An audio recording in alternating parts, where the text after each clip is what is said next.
بسم اللہ الرحمن الرحیم۔ السلام علیکم ورحمۃ اللہ وبرکاتہ۔ آج ہم نے آپ کی اردو کی درسی کتاب میں سے جس سبق کا انتخاب کیا ہے اس سبق کا نام ہے نظریہ پاکستان۔ سبق نظریہ پاکستان کے مصنف ڈاکٹر غلام مصطفیٰ خان ہیں۔ ڈاکٹر غلام مصطفیٰ خان جبل پور ہندوستان میں 1912 میں پیدا ہوئے اور آپ کی وفات 2005 میں ہوئی۔ آپ نے علی گڑھ یونیورسٹی سے اعلیٰ تعلیم حاصل کی اور پھر اس کے بعد آپ تدریس کے شعبے سے ہی منسلک ہو گئے۔ آپ نے سب سے پہلے بحیثیت اردو کے پروفیسر انڈیا میں ہی خدمات انجام دیں، لیکن پاکستان بننے کے بعد آپ نے اسلامیہ کالج، اردو کالج اور کراچی یونیورسٹی کے بعد سندھ یونیورسٹی میں صدر شعبہ اردو کے عہدے پر فائز رہے اور وہاں آپ نے اپنی خدمات انجام دیں۔ آپ نے اپنی علمی زندگی کا سفر علی گڑھ سے شروع کیا اور ادب، شاعری، تاریخ اور تحقیق میں اہم نوعیت کے کارنامے سر انجام دیے۔ آپ کی تصانیف کی تعداد 100 سے بھی زیادہ ہے۔ آپ اردو کے ساتھ عربی، فارسی، انگریزی اور ہندی زبانوں پر مکمل عبور رکھتے تھے۔ آپ کو دین اور دنیا کی مکمل آگہی تھی۔ آپ کی طرز تحریر کی خوبیوں میں سادگی، سلاست اور روانی نمایاں ہے۔ آپ کی تحریروں کا علمی معیار نہایت بلند ہے اور زبان و بیان تکلف اور بناوٹ سے پاک ہے۔ آپ کا طرز اسلوب صاف ستھرا، عام فہم اور سادہ ہونے کے باوجود پر اثر ہے۔ آپ کی تحریروں میں روانی اور سلاست کی وجہ سے قاری اکتاہٹ محسوس نہیں کرتا۔ آپ نے اپنے مضامین میں عمدہ انداز میں رہنمائی کی ہے اور اپنے ملک و قوم، ملت و مذہب اور اپنی ذات سے محبت کرنا سکھایا ہے، اور یہی کیفیت ان کے مضمون نظریہ پاکستان سے واضح ہے، جس کا بھی ہم مطالعہ کریں گے۔ اس مضمون میں آپ نے نوجوان نسل کو محرکات قیام پاکستان اور اس کے پس منظر سے آگاہ کیا ہے۔ ڈاکٹر غلام مصطفیٰ خان کی چند تصانیف جو کہ بہت مشہور ہیں، ان میں حالی کا ذہنی ارتقاء، علمی نقوش، مطالب فرقان، فارسی پر اردو کا اثر، Persian literature in the undo پاک، سندھی اردو اور اردو سندھی لغت، تحقیقی جائزے اور قرآن اور اقبال ہے۔ حکومت پاکستان نے اقبال اور قرآن کتاب لکھنے پر صدارتی ایوارڈ ستارہ امتیاز سے بھی آپ کو نوازا، اور آپ کی تحریر کردہ کتابیں پاکستان کی جامعات میں پڑھائی جاتی ہیں۔ یہ تھا ڈاکٹر غلام مصطفیٰ خان کا مختصراً تعارف۔ اب ہم اپنے سبق کی طرف چلتے ہیں کہ ڈاکٹر صاحب نے اپنے سبق نظریہ پاکستان میں نظریہ پاکستان کو کس طرح سے ہمارے سامنے واضح کیا ہے، اور نوجوان نسل کو یہ بات پتہ ہونی چاہیے کہ ہمارا پاکستان کس نظریے کے تحت بنایا گیا۔ اس سبق میں اس کی وضاحت بہت اچھی طریقے سے کی گئی ہے۔ اب ہم سبق کا مختصراً خلاصہ آپ کے سامنے پیش کرتے ہیں۔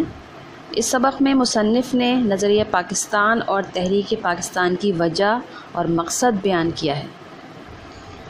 مسلمانوں کا، جیسا کہ آپ سب جانتے ہیں، مسلمانوں کا یہ عام اصول یا شیوہ رہا ہے کہ وہ بلا وجہ کسی سے لڑتے جھگڑتے نہیں ہیں اور ہر ایک کے ساتھ پیار محبت سے رہنا چاہتے ہیں۔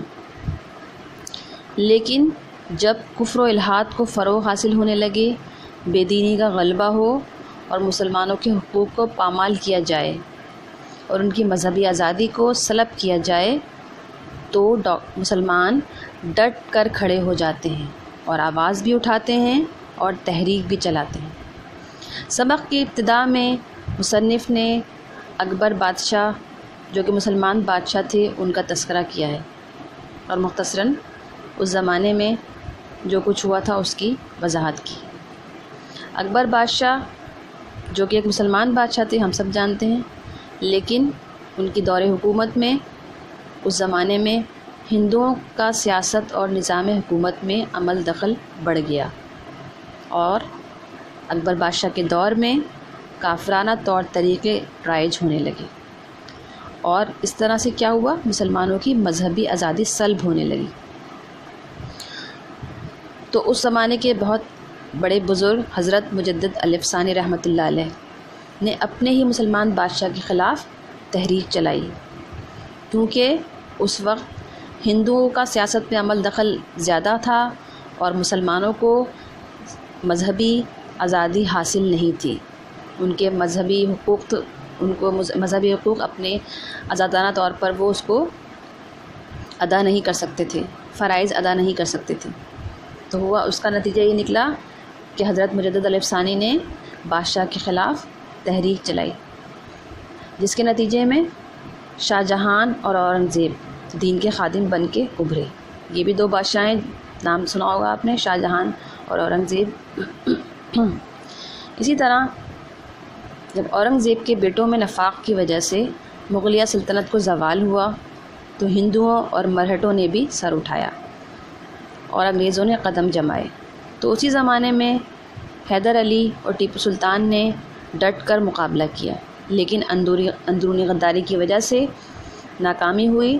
تو شاہ ولی اللہ صاحب اور ان کے بیٹے اور پوتوں نے تحریک چلائی اور ایک دفعہ پھر مسلمانوں میں غلامی سے آزادی حاصل کرنے کے لیے جوش اور جذبہ اور ولولہ پیدا ہوا. یہ وہ تمام محرکات ہیں جو آہستہ آہستہ تحریک پاکستان یا نظریہ پاکستان کی وجہ بن رہے ہیں کہ مسلمانوں کے حقوق کو کس طریقے سے پامال کیا جا رہا ہے. پھر جنگ آزادی، 1857 کی جنگ آزادی شروع ہوئی. جنگ آزادی میں ناکامی کے بعد مسلمان پوری طرح سے مغلوب ہو گئے، یعنی کہ انگریز ان کے اقتدار میں آ گئے اور انگریزوں کا اقتدار مستحکم اور مضبوط ہو گیا. پھر اس کے بعد انگریزوں نے مسلمانوں کے ساتھ نہایت بدسلوکی اور ظلم و ستم شروع کر دیے. تو سر سید احمد خان کی مفاہمت پر انگریزوں کے رویے میں تبدیلی اور نرمی آئی اور پھر کانگریس کی بنیاد رکھی گئی. اور کانگریس کی بنیاد مسلمانوں سے یہ کہہ کر رکھی گئی کہ یہ تنظیم ہندوستان کی تمام قوموں کے لیے ہے، خصوصاً ہندو اور مسلمانوں کی نمائندہ جماعت ہے اور ان کے مسائل انگریز حکومت سے حل کرائے گی.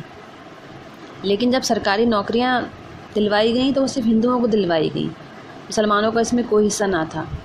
تجارت و کاروبار پر ہندوؤں کا قبضہ کرایا گیا، ہر معاملے میں ہندوؤں کو پیش رکھا گیا، تمام مراعات ہندوؤں کو دی گئیں اور اردو کے مقابلے میں ہندی زبان کو فروغ دیا جانے لگا. تو مسلمانوں پر یہ بات صاف ظاہر ہو گئی کہ کانگریس صرف اور صرف ہندوؤں کے مفادات کے لیے اور ان کے تحفظ کے لیے بنائی گئی ہے، مسلمانوں کے لیے نہیں بنائی گئی. لہٰذا پھر مسلم لیگ کا قیام عمل میں آیا تاکہ مسلمانوں کے حقوق کا تحفظ بھی کیا جائے. انگریز اور جرمن کے درمیان پہلی جنگ عظیم ہوئی تو انگریزوں نے مسلمانوں کو یقین دہانی کرائی کہ اگر مسلمان انگریزوں کا ساتھ دیں گے تو ان کو مزید سہولتیں اور ان کو آزادی دی جائے گی اور ان کے خلیفہ اسلام یعنی ترکی کے سلطان کو بھی کوئی نقصان نہیں پہنچایا جائے گا. لیکن یہ انگریزوں نے مسلمانوں کو دھوکہ دیا تھا. اپنی کامیابی کے بعد انگریزوں نے ترکی کے ٹکڑے کر دیے اور خلافت عثمانیہ کے تحفظ کے لیے پھر کیا ہوا، خلافت عثمانیہ کے تحفظ کے لیے مولانا محمد علی جوہر، مولانا شوکت علی نے تحریکیں چلائیں. ادھر ہندوستان میں ہندوؤں نے بھی مسلمانوں کے خلاف شدھی اور سنگٹھن تحریکیں چلائیں. شدھی تحریک جیسا کہ آپ نے سبق میں پڑھیں آپ جب اس کی بلند خوانی کریں گے. شدھی تحریک وہ تحریک ہے اس زمانے کی جب مسلمانوں کو زبردستی ہندو بنایا جا رہا تھا، اور سنگٹھن تحریک میں مسلمانوں کے خلاف ہندو نوجوانوں کو جنگی تربیت دی جاتی تھی. یہ دونوں تحریکیں بہت زور و شور کے ساتھ چلائی گئیں اور ان کی وجہ سے ہندو مسلم دشمنی کھل کر سامنے آ گئی اور نہرو رپورٹ نے بقایا کسر بھی پوری کر دی. لہذا دو قومی نظریے کا پرچار ہوا کیونکہ مسلمان سمجھ چکے تھے کہ ہندو اور انگریز یہ آپس میں مل گئے ہیں اور مسلمانوں کا کوئی فائدہ نہیں ہونے والا. مسلمانوں کو نہ ہی حکومت اور نہ ہی کسی اور سلسلے میں مسلمانوں کو کوئی سہولت مہیا نہیں کی جائے گی، انہیں کوئی نوکریاں نہیں دی جائیں گی. اردو زبان کو ایک سائٹ پر لگا دیا گیا اور اس کے بدلے ہندی زبان کا پرچار کیا جانے لگا. آگے مصنف کہتے ہیں کہ نظر پاکستان اسی طرح سے نظریہ پاکستان کی قرارداد منظور ہوئی اور تحریک پاکستان مسلمانوں نے چلائی، قربانیاں دی گئیں اور پاکستان وجود میں آیا۔ لہٰذا مصنف کہتے ہیں کہ نظریہ پاکستان کا مقصد محض ایک حکومت قائم کرنا نہیں تھا کہ ہم نے حکومت قائم کر لی اور ہم یہاں جو ہے تمام مسلمان آ جائیں گے اور ہم آرام سے رہیں گے، ایسا کچھ نہیں تھا۔ نظریہ پاکستان کا مقصد تو اسلامی زندگی اور قدروں کا تصور جو کہ بنیادی حیثیت رکھتا ہے اس کو اس نظریہ پاکستان میں شامل کرنا تھا، اور نظریہ پاکستان اخوت، مساوات، عدل، دیانت، خدا ترسی، انسانی ہمدردی اور عظمت کردار کے بغیر فروغ نہیں پا سکتا تھا۔ ہمارا کوئی قدم اللہ کے رسول کے احکامات کے خلاف نہ ہو اور ہمارا مرنا جینا پاکستان کے لیے ہو۔ ہماری تمام قوتیں اور صلاحیتیں پاکستان کو توانا، مستحکم، شاندار اور پرعظمت بنانے کے لیے صرف ہوں گی، تبھی ہم کامیاب ہو سکیں گے۔ سبق کا مرکزی خیال بھی یہی ہے کہ مسلمان کی قومیت ایک نظریاتی قومیت ہے جو کہ لا الہ الا اللہ پر قائم ہے۔ لہٰذا نظریہ پاکستان کا مطلب صرف ملک حاصل کرنا نہیں بلکہ اسلامی زندگی اور قدروں کا تصور بنیادی حیثیت رکھتا ہے۔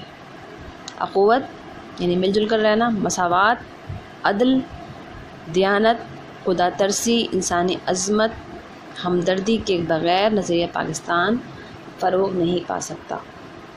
اپنے لیکچر کا اختتام میں علامہ اقبال کے اس شعر سے کرتی ہوں: سبق پھر پڑھ صداقت کا، عدالت کا، شجاعت کا، لیا جائے گا تجھ سے کام دنیا کی امامت کا۔ اب تک کے لیے اتنا ہی کافی ہے، آئندہ لیکچر کے لیے اجازت دیجیے۔ پاکستان زندہ باد، اللہ حافظ، فی امان اللہ۔